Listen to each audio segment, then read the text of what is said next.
Abra sua Bíblia comigo em 1 Timóteo, capítulo 1. Nessa manhã estudaremos do versículo 12 ao 17. 1 Timóteo, capítulo 1, do versículo 12 ao 17. Nós estudaremos sobre a graça abundante ao principal dos pecadores. A graça abundante ao principal dos pecadores. Diz assim o texto bíblico: Dou graças a Cristo Jesus, nosso Senhor, que me deu forças e me considerou fiel, designando-me para o ministério. A mim, que anteriormente fui blasfemo, perseguidor e insolente, mas alcancei misericórdia porque o fiz por ignorância e na minha incredulidade. Contudo, a graça de nosso Senhor transbordou sobre mim com a fé e o amor que estão em Cristo Jesus. Esta afirmação é fiel e digna de toda aceitação. Cristo Jesus veio ao mundo para salvar os pecadores, dos quais eu sou o pior.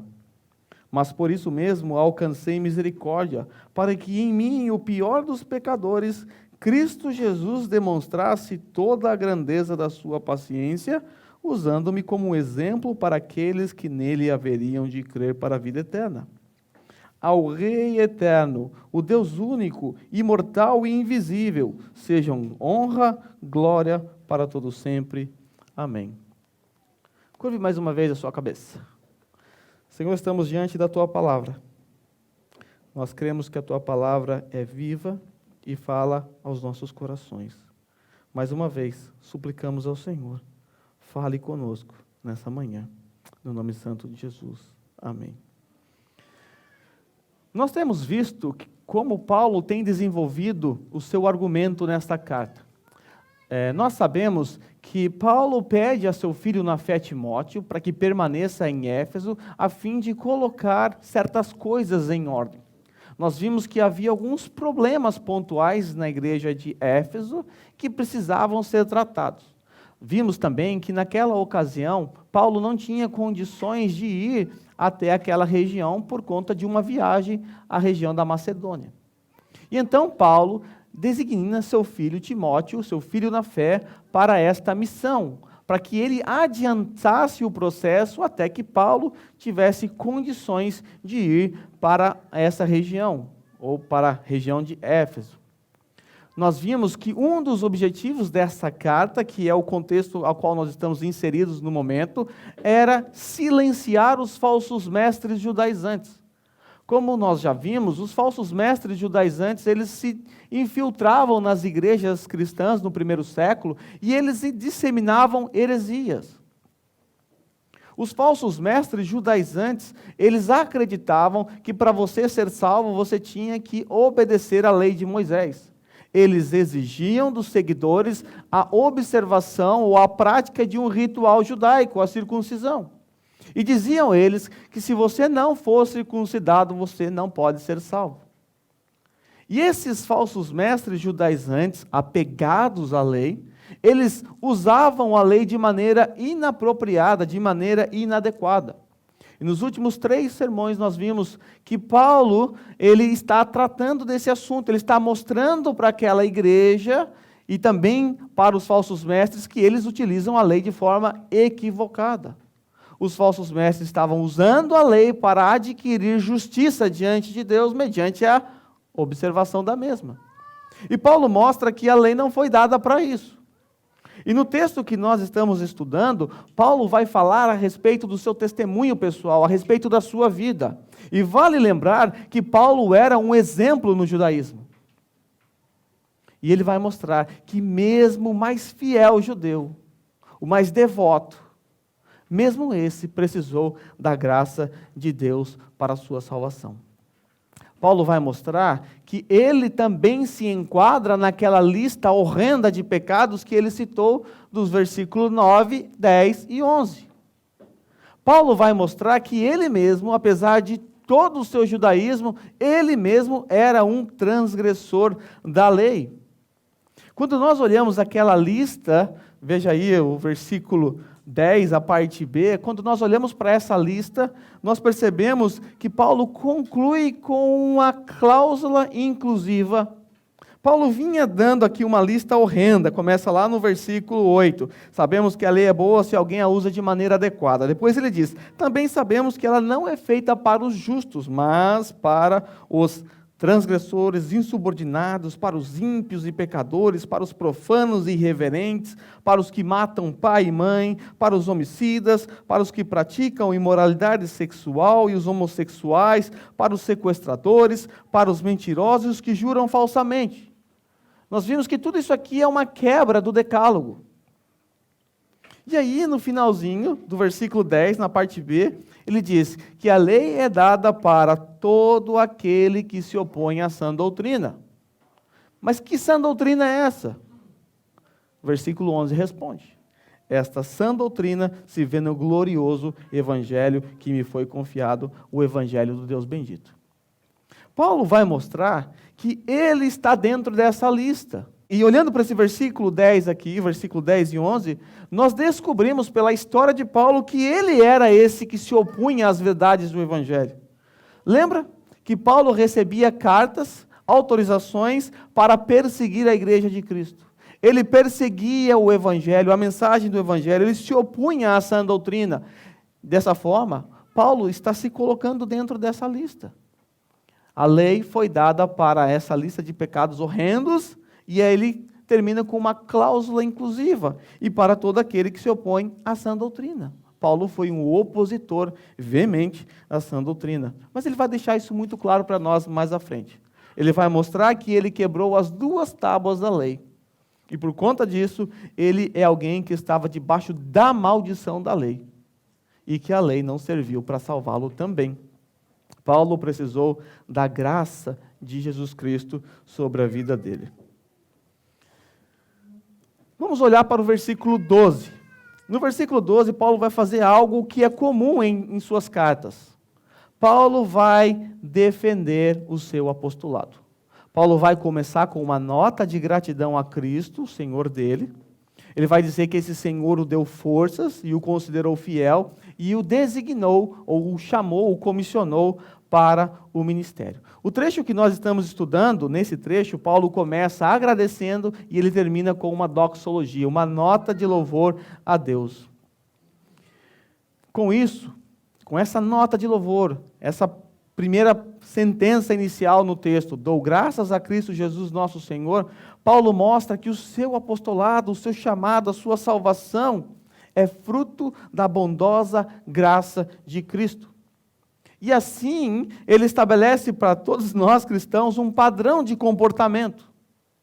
Devemos nos lembrar que tudo o que temos e somos é pela graça de nosso Senhor. Então Paulo começa o versículo 12, dando graças a Cristo Jesus, o Senhor dele. Eu agradeço a Cristo Jesus, meu Senhor.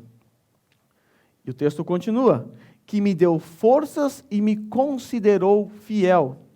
Bem, se nós olhássemos de forma desatenta para esse texto, nós poderíamos entender que Paulo foi chamado para o ministério após Cristo olhar para a vida dele e falar, esse é o cara. Ele merece ser chamado. Porque o texto diz, me considerou fiel. Se olhássemos de forma desatenta, a impressão que teríamos é que Jesus olhou para Paulo, viu a bondade em Paulo, viu o seu zelo, e falou, olha, vai abrir uma vaga aqui no colegiado apostólico, então acho que Paulo é um candidato muito bom. Tem ninguém melhor que ele. Vamos chamar Paulo para fazer parte, então, do colegiado apostólico. Mas se isso fosse verdade, se essa história fosse verdade, Paulo estaria atestando que os falsos mestres estão com a razão. Porque era exatamente isso que eles defendiam. As obras, os méritos, a justiça com base nos méritos. Se Paulo foi chamado para alguma coisa por ser bom, então palmas para os falsos mestres, é isso aí. Mas Paulo vai mostrar que não é bem assim. Que mesmo ele precisou da graça de Cristo Jesus.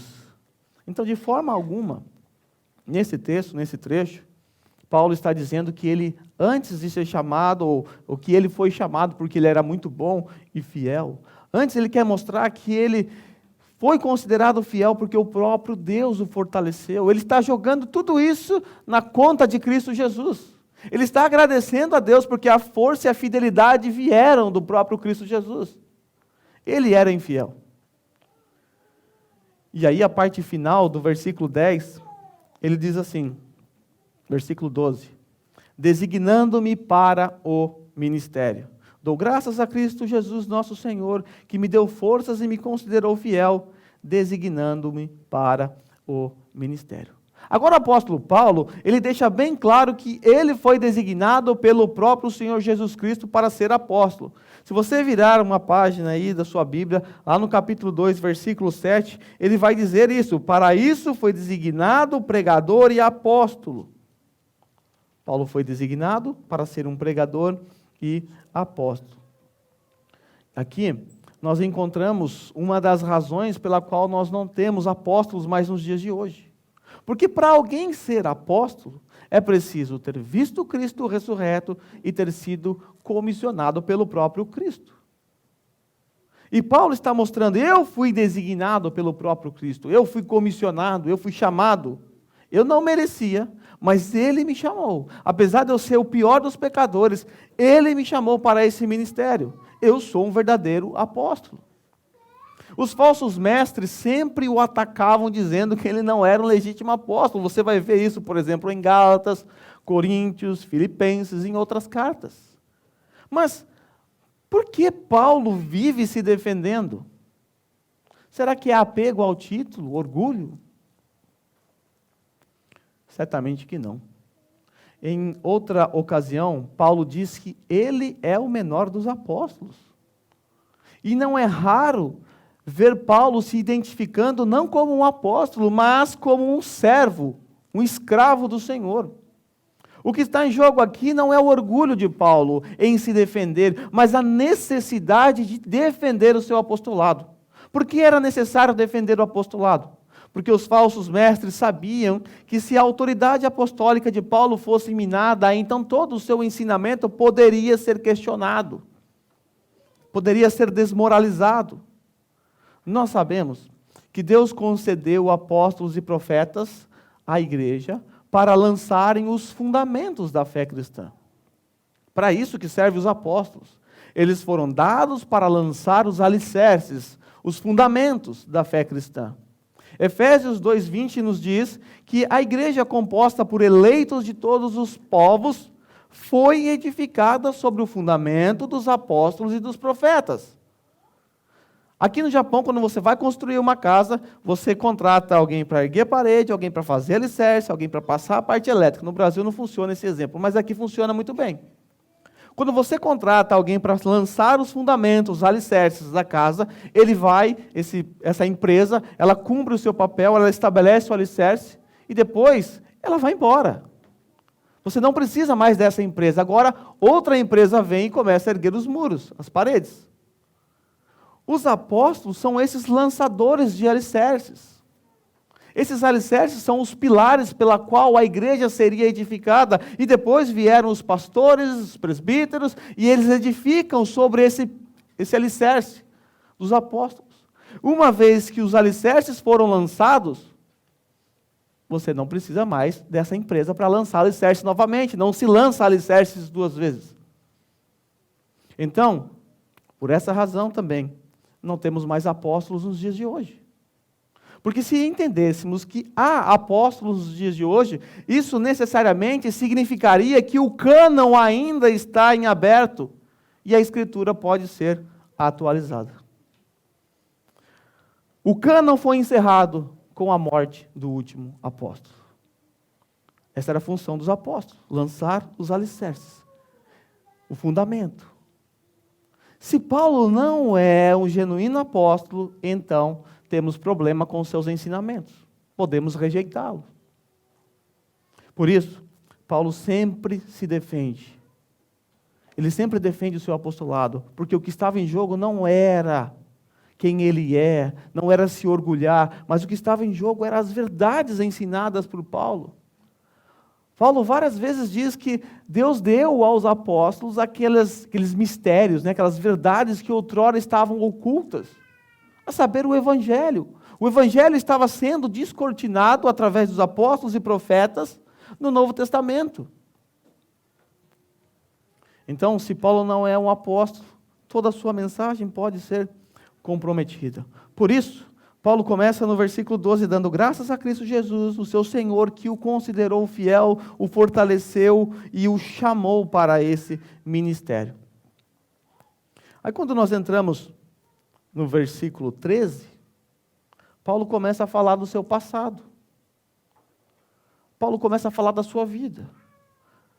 No versículo 13, Paulo diz assim: a mim que anteriormente fui blasfemo, perseguidor e insolente, mas alcancei misericórdia porque o fiz por ignorância e na minha incredulidade. Eu peço licença para vocês, eu vou subtrair esse alcancei misericórdia, eu vou colocá-lo, vou anexá-lo no versículo 14, quando eu falar da vida de Paulo na sua conversão, porque ele foi convertido, salvo por conta da misericórdia e da graça que ele apresentará no versículo seguinte. Aqui nós vamos ficar com o versículo 13 e vamos dar ênfase aqui na parte ruim da vida de Paulo. Ele vai mostrar que ele foi um transgressor da lei. Depois nós vamos olhar essa misericórdia que o alcançou. Tá? Então vamos trabalhar com o negativo, depois nós trabalharemos com a solução. Paulo, ele começa a mostrar que ele mesmo era um transgressor da lei. Lembre-se, não perca de vista o contexto desse texto. Os versos anteriores, nesses versos, Paulo está tratando com os falsos mestres, que utilizavam a lei de forma inadequada. Agora, depois de explicar o verdadeiro uso da lei, para quem a lei foi dada, agora ele vai mostrar a sua vida, ele vai dar o seu testemunho pessoal. Ele vai mostrar que ele mesmo, um judeu fantástico, um exemplo, alguém que apesar de ser da mais alta qualidade, como nós podemos perceber, por exemplo, em Filipenses 3, 4 e 6 e Gálatas 1, 14, nós vamos ver que apesar de toda esta qualidade, Paulo não pôde se apresentar justo diante de Deus. O seu judaísmo não o salvou. Filipenses 3, 4 e 6 é um texto que nós já estudamos. Paulo diz assim: se alguém pensa que tem razões para confiar na carne, eu ainda mais. Circuncidado no 8º dia de vida, pertencente ao povo de Israel, à tribo de Benjamim, verdadeiro hebreu, quanto à lei, fariseu, quanto ao zelo, perseguidor da igreja, quanto à justiça que há na lei, irrepreensível. É desse Paulo que nós estamos falando. Um modelo em Israel naquele tempo de judeu devoto, de judeu fiel. Gálatas 1,14, Paulo diz: no judaísmo eu superava a maioria dos judeus da minha idade e era extremamente zeloso das tradições dos meus antepassados. Paulo, apesar desse currículo invejável, ele precisou da graça e da misericórdia do Senhor para ser salvo. Por isso, ele diz: a mim que anteriormente fui blasfemo e insolente, mas alcancei misericórdia. Ele precisou da misericórdia do Senhor para ser salvo, para ser alcançado. Dessa forma, o apóstolo Paulo corrige os falsos mestres e instrui a igreja através do Evangelho. Agora, vamos ver por parte como é que Paulo transgrediu a lei. Como é que Paulo está se apresentando aqui? Eu repito, Paulo está se apresentando como um transgressor da lei. Olha o que ele diz: a mim que anteriormente fui blasfemo. Espera aí, Paulo blasfemo? Como é que Paulo blasfemou contra Deus? Como que pode aquele judeu que a gente acabou de ler aqui sobre ele, zeloso das tradições, quando é que Paulo blasfemou? Como é que Paulo cometeu um pecado tão horripilante assim? Porque blasfêmia é um pecado horrível. Veja como eram tratados os blasfemos na antiga aliança. Digno de apedrejamento. Jesus foi acusado de blasfêmia também por se fazer Deus, por dizer que era Deus. É grave esse pecado. Paulo está mostrando que ele transgrediu a lei, que ele está debaixo da maldição. Pela descrição do passado de Paulo, nós vamos perceber que ele mesmo é um transgressor do decálogo, e que ele se enquadra naquela lista horrenda de pecados citados no versículo 9 e 10. Talvez você não saiba os 10 mandamentos de cor. Talvez você não saiba, mas eu tenho certeza absoluta que você sabe me dizer qual é o resumo que Jesus fez da lei. Quando ele foi interpolado por um perito da lei, quando mesmo disse: mestre, qual é o maior mandamento? Eu sei que vocês podem fazer um coro aqui agora, todo mundo consegue responder. Respondeu Jesus: ame o Senhor, o seu Deus, de todo o seu coração, de toda a sua alma e de todo o seu entendimento.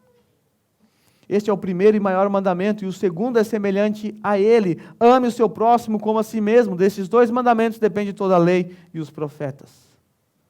O Senhor Jesus resumiu a lei em amor a Deus e amor ao próximo. Ao dizer que foi blasfemo, Paulo está mostrando que ele quebrou a primeira tábua da lei, que foi resumida pelo nosso Senhor em amar a Deus. Ele blasfemou contra Deus. E assim, ele viola a primeira tábua da lei. Paulo blasfemou contra Deus quando? Em que momento Paulo blasfemou contra Deus? Nós não temos nenhum texto de Paulo blasfemando contra Deus. Nós não percebemos os judeus querendo pegar Paulo porque ele blasfemou contra Deus. Em que momento da história de Paulo ele entende que ele blasfemou contra Deus? Atos 26, 9 a 11. Eu vou ler esse texto e eu quero que você tenha em mente 1 Timóteo 1, 10 e 11. Lembre-se, a lei é para todo aquele que se opõe à sã doutrina. Esta sã doutrina se vê no glorioso evangelho que me foi confiado. Evangelho, você sabe quem é o evangelho. De quem trata o evangelho? O Senhor Jesus Cristo. Ok. E você sabe também que o Senhor Jesus Cristo é Deus. Então guarde essas informações. Agora vamos ler Atos 26, 9 e 11. Eu também estava convencido de que deveria fazer todo o possível para me opor ao nome de Jesus o Nazareno. Me opor ao nome de Jesus o Nazareno. O evangelho é para todo aquele que se opõe, a lei é para todo aquele que se opõe à sã doutrina. E esta sã doutrina se vê no glorioso evangelho. E foi exatamente isso que fiz em Jerusalém, com a autorização dos chefes, dos sacerdotes, lancei muitos na prisão, e quando eles eram condenados à morte, eu dava meu voto contra eles, e muitas vezes ia de sinagoga para sinagoga a fim de castigá-los. E olha só, e tentava forçá-los a blasfemar. Paulo não apenas se opunha ao nome de Jesus, não apenas blasfemava contra o nome santo de Jesus, mas ele forçava também os cristãos a blasfemarem contra o próprio Deus, contra o Senhor Jesus Cristo. Então Paulo blasfemou contra Deus quando ele blasfemou contra o precioso de Jesus ao se opor à sã doutrina, aquela encontrada no Evangelho. Assim, Paulo está assumindo que ele é um transgressor da lei. Aquela lista horrenda não são só para os falsos mestres. Paulo quer mostrar que até mesmo o mais zeloso dos judeus se enquadra naquela lista. Ele é um blasfemo, um perseguidor. Mas ainda sobre o seu passado, Paulo diz assim: a mim que anteriormente fui blasfemo, aquele que quebrou a primeira tábua da lei, e agora ele vai mostrar que ele também quebrou, transgrediu a segunda tábua da lei, que pode ser resumida em ame o seu próximo como a si mesmo. Ele foi o quê? Perseguidor insolente. Perseguidor e insolente. Paulo relata que foi um perseguidor feroz, um perseguidor cruel. Voltemos para o texto de Atos 26, 9 a 11. Eu também estava convencido de que deveria fazer todo o possível para me opor ao nome de Jesus Nazareno. E foi exatamente isso que eu fiz em Jerusalém. Com a autorização dos chefes dos sacerdotes, olha o que ele fez. Lancei o meu próximo que eu deveria amar na prisão. E quando eles eram condenados à morte, aqueles que eu deveria amar, eu cooperei para que eles fossem condenados à morte, porque eu dava meu voto contra eles. E continua, muitas vezes eu ia de sinagoga para outra a fim de castigá-los. Ao invés de amar o próximo, estava castigando. e tentava forçá-los a blasfemar, forçava eles a pecarem contra Deus. Em minha fúria contra eles, olha, não é em meu amor contra eles, em minha fúria contra eles, cheguei a ir de cidade a cidades estrangeiras para persegui-los. Em Atos 22, 4 e 5, ele continua: persegui os seguidores deste caminho até a morte, prendendo tanto homens como mulheres e os lançando na prisão. Como podem testemunhar o sumo sacerdote e todos do Sinédrio, deles cheguei a obter cartas para seus irmãos em Damasco e fui até lá, a fim de trazer essas pessoas presas, para Jerusalém como prisioneiras para serem punidas. E ele prossegue com a sua perseguição insolente contra a igreja. Assim, o apóstolo Paulo quebra as duas tábuas da lei. Ele não ama a Deus acima de todas as coisas, ao blasfemar contra o precioso nome de Jesus, ao se opor ao Evangelho. E também ele quebra a segunda tábua da lei, ao perseguir o próximo, ao invés de amá-lo. Aí ele prossegue: mas alcancei misericórdia porque eu fiz por ignorância e na minha incredulidade. Paulo agora fala da sua ignorância e da sua incredulidade. Veja só, ele é alguém que foi blasfemo, perseguidor e insolente, que fez isso por ignorância e por ser incrédulo. Paulo não era alguém que havia rejeitado Cristo depois de saber que ele era o próprio Deus encarnado. Ele fez isso, ele perseguia a igreja por desconhecer a quem estava perseguindo. E ao perseguir a igreja, ele não sabia que estava perseguindo o próprio Deus, ou o próprio Cristo. Ele não tinha essa consciência de que Jesus era o próprio Deus. Para ele, Jesus era apenas um falso mestre, ou um falso Messias naquele tempo, e ele estava perseguindo. Ignorância significa que ele não conhecia, ele não tinha ciência do que ele estava fazendo. Mas Paulo não está se justificando.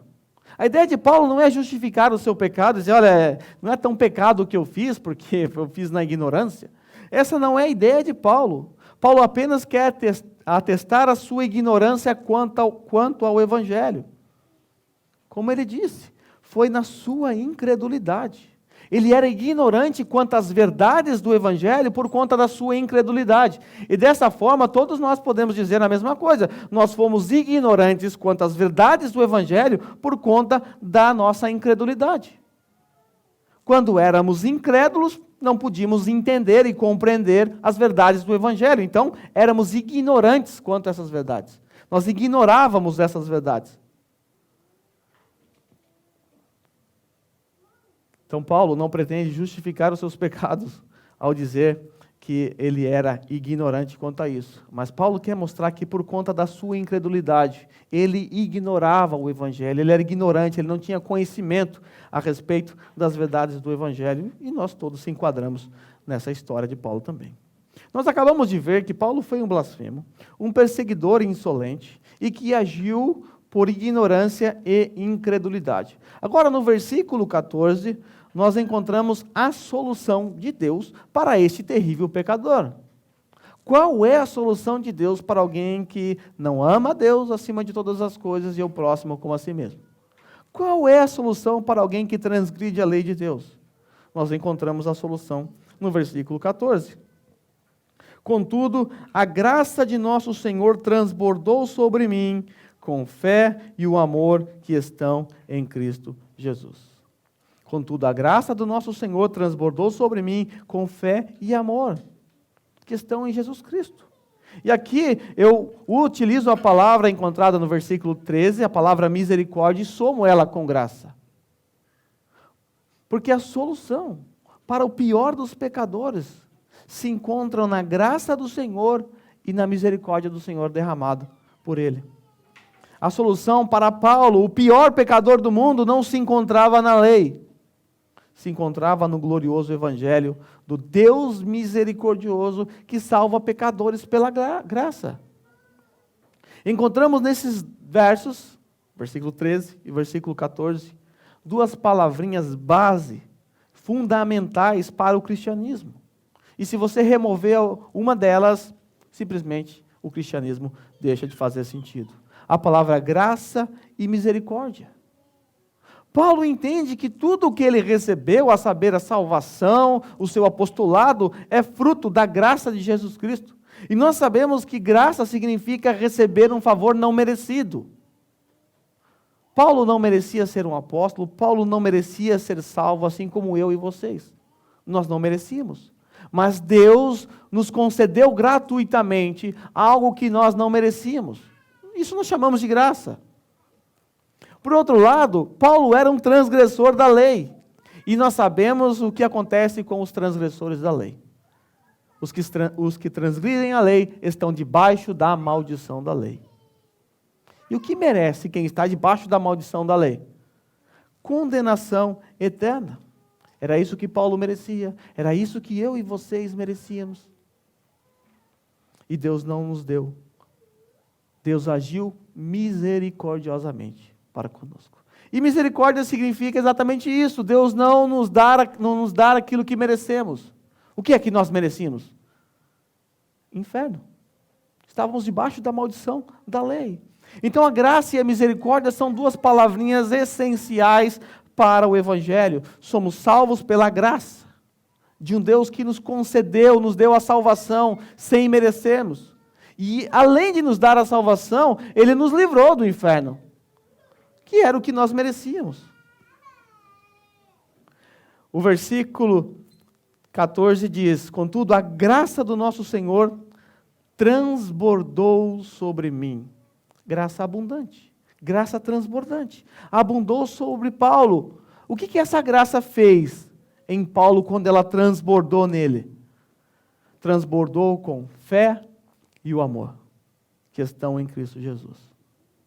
Fé e amor que estão em Cristo Jesus. Se você olhar para o versículo anterior, o versículo 13, Paulo diz que ele foi blasfemo, perseguidor e insolente, mas que alcançou misericórdia porque o fez na ignorância e na incredulidade.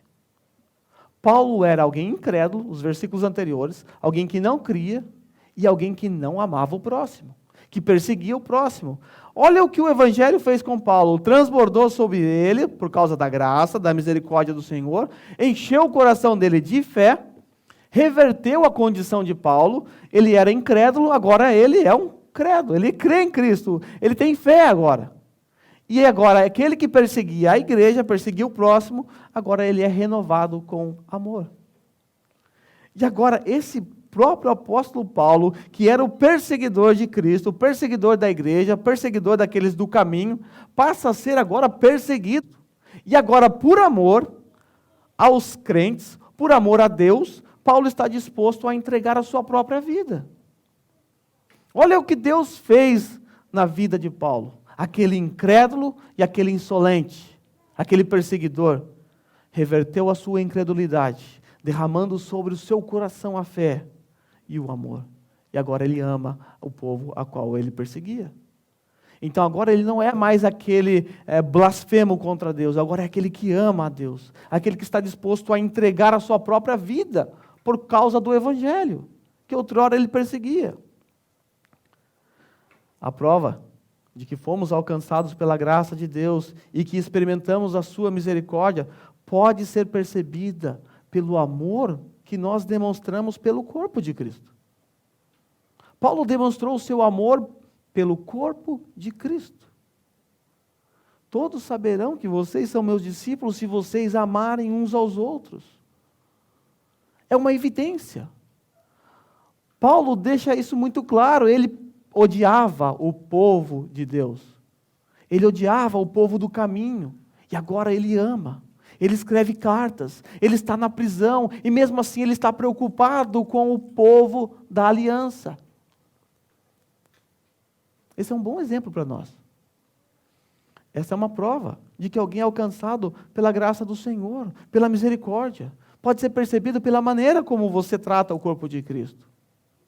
O desprezo para com um membro do corpo de Cristo revela que tal pessoa tem desprezo para com o próprio Senhor. Saulo, Saulo, por que me persegues? O Senhor Jesus bradou. no caminho de Damasco. Espera aí, mas Saulo não estava perseguindo Jesus, não é verdade? Quem ele estava perseguindo? A igreja. O povo do caminho. Mas o Senhor Jesus não diz assim: Saulo, Saulo, por que está perseguindo a igreja, o meu povo? Senhor Jesus, por que você me persegue? Perseguir a igreja era o mesmo que perseguir ao Senhor Jesus Cristo. Desprezar a igreja é o mesmo que desprezar o Senhor Jesus Cristo. São inseparáveis, você não separa o corpo da cabeça. Desprezar o corpo é desprezar o cabeça. O objeto da perseguição de Paulo não era o próprio Senhor Jesus Cristo, mas era a igreja. Mas o Senhor Jesus disse: não. Ao perseguir os meus, você está me perseguindo. Ao desprezar os meus, você está desprezando a mim. Nós podemos estar aqui todos os domingos e ainda assim estar com um coração distante do Senhor, menosprezando a presença dele aqui. Podemos fazer isso. Estar aqui e menosprezar a presença do Senhor aqui. Podemos estar inseridos num corpo e mesmo assim menosprezar o irmão X, a irmã Y, sem levar em conta que o meu desprezo para com esses irmãos que estão à minha volta caracteriza o meu desprezo para com o cabeça. Não tem como amar o cabeça e não amar o corpo.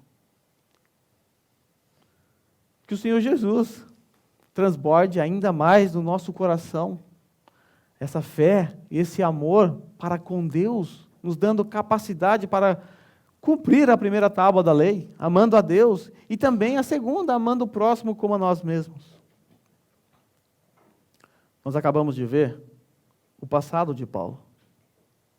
Paulo foi alguém que perseguiu a igreja, que blasfemou contra Deus, alguém que infligiu severas perseguições, torturas contra o povo de Deus, mas que foi alcançado pela misericórdia do Senhor, que atuou na vida dele quando ele ainda era incrédulo. E essa ação de Deus, pela graça do Senhor Jesus Cristo, fez transbordar no seu coração fé e amor. E então ele passou a amar o povo da aliança. Mas no versículo 15, nós encontramos a condição presente de Paulo. Paulo diz assim: esta afirmação é fiel e digna de toda aceitação. Cristo Jesus veio ao mundo para salvar os pecadores, dos quais eu sou o pior. O versículo 15, ele começa com uma frase própria das cartas pastorais. Nós encontramos 5 afirmações semelhantes a essa nas 3 cartas pastorais. Esta afirmação é fiel e digna de toda aceitação. Com esta fraseologia, Paulo quer enfatizar a verdade do Evangelho. O que ele vai dizer depois disso, preste atenção, é sempre importante. Ele está falando em caixa alta aqui, ele quer chamar a sua atenção. E aí o que ele diz? Ele diz que Jesus Cristo veio ao mundo para salvar os pecadores. Paulo falou o Evangelho aqui em poucas palavras. O Evangelho em poucas palavras. O que é importante para Paulo? O Evangelho. E aí, o que me chama a atenção nesse texto é a parte B, onde Paulo diz que é o pior ou o principal pecador. Note, Paulo não diz dos quais eu era o principal pecador. Ele não fala no passado. Ele diz, eu sou o pior, o principal pecador. Espera aí, não é possível. Será que é isso mesmo que Paulo está dizendo? Será que ele se considera, será que ele se acha mesmo o pior dos pecadores? Será que não é uma falsa modéstia? Será que ele não está falando isso só para alguém dizer, não, que isso, Paulo, você não, você é o cara. Será uma hipérbole retórica, um exagero? Afinal, nós conhecemos pessoas bem piores do que Paulo. Talvez você está olhando para a sua vida e falou, olha, eu fui bem pior do que isso aí que Paulo citou. Apesar de tudo isso, ainda Paulo era um sujeito que tinha uma moral legal, eu tinha uma moral pior do que a dele. Acho que Paulo não conhece os irmãos da Igreja Batista aqui do Japão. para falar uma coisa dessa, uma besteira dessa.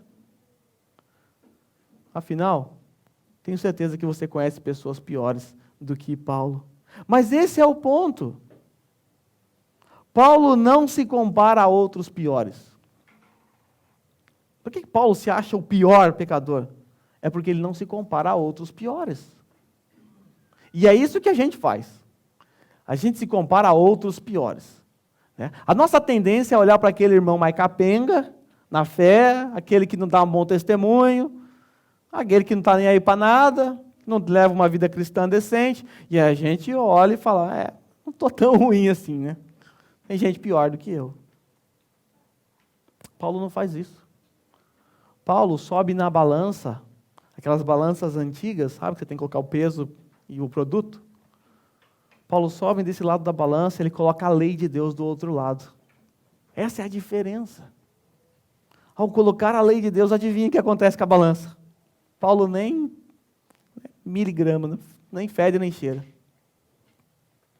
A lei de Deus revela o caráter moral do próprio Deus. E se alguém tropeça em um item da lei, se torna um transgressor de toda a lei. Paulo não se compara a outros piores. Ele coloca do outro lado da balança a própria lei de Deus, o próprio Deus. E se assim fizermos, se agirmos dessa forma, se pararmos de olhar para o outro e fazer essas comparações tolas, quando assim fizermos, poderemos fazer um coro com Paulo e bradar: eu sou o pior pecador do mundo. Eu sou o pior pecador do mundo. Quando a gente olha um avião, né, lá no céu, lá, quilômetros de distância, muito longe, a gente olha assim, é pequenininho, né, assim, você consegue com o dedo assim medir, né, desse tamanho o avião. Isso é porque a gente está distante dele. Vai ali no aeroporto, desce até o pátio e fica de frente com 777, um Boeing. Você vai falar: uau, ele não é tão pequeno. E eu é que não sou nada. Esse avião é grande pra caramba, eu sou um Zé Ninguém. Olha o tamanho dessa turbina. O que acontece? Não é que o avião mudou de tamanho, é que você se aproximou dele. O que Paulo faz aqui é se aproximar da lei de Deus e colocá-la diante dele, e coloca a lei diante dele como um espelho, e ele se enxerga. E ele vê: olha, eu não sou nada, eu sou o pior dos pecadores. Só tem uma explicação para mim: eu sou o pior dos pecadores. Paulo passa a ter essa consciência de que ele é o pior ou o principal pecador por conta de Deus. Ele se compara à santidade de Deus e não a outros piores. No versículo 16, Paulo vai mostrar o propósito da sua salvação. Qual é o propósito da salvação em Paulo? Paulo diz: mas por isso mesmo alcancei misericórdia, para que em mim, o pior dos pecadores, Cristo Jesus demonstrasse toda a grandeza de sua paciência, usando-me como um exemplo para aqueles que nele haveriam de crer para a vida eterna. Paulo sempre foi considerado um modelo no judaísmo, um exemplo em sua religião. Agora, Paulo passa a ser modelo da paciência de Deus para alcançar aqueles que crerão para a vida eterna. A palavra grega usada para modelo é a mesma palavra que a gente usa hoje para protótipo.